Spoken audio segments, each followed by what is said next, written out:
అండి అందరికీ. మాలాగా ఎంతమంది ఇలా ప్రసాదం స్టోర్ చేసుకొని తింటారో కామెంట్ చేయండి. మాకైతే చాలా ఇష్టమండి.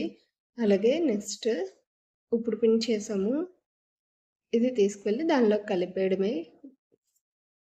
మిగిలినది గాజు దాంట్లోకైనా, ప్లాస్టిక్ దాంట్లోకైనా తీసుకోండి. లేదంటే మీ బౌల్స్ అనేవి పాడైపోతాయి.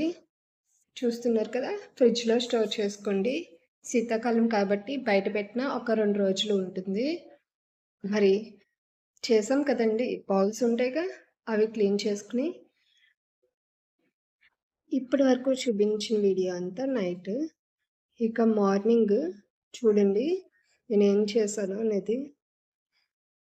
మీ ఇంట్లో కూడా ఇంతేనా? బౌల్స్ అనేవి ఎక్కువగా వస్తాయా? రావా? అనేది కామెంట్ చేయండి.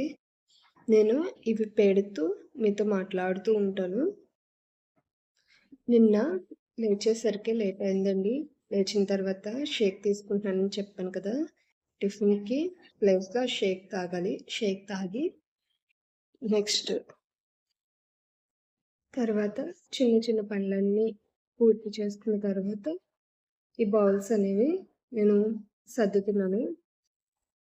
వాషింగ్ మిషన్‌లో క్లాత్స్ అనేవి వేసి ఈ బౌల్స్ దగ్గరికి వచ్చానండి. ఈ బౌల్స్ అన్నీ కంప్లీట్ అయ్యేసరికి నాకు బట్టలు అనేది వాషింగ్ మిషన్ క్లీన్ చేసి ఇచ్చేస్తుంది. నెక్స్ట్ ఆ క్లాత్స్ అన్నీ కూడా తీసుకువెళ్ళి చక్కగా ఆరబెట్టేసాను. తర్వాత రైస్ పెట్టానండి.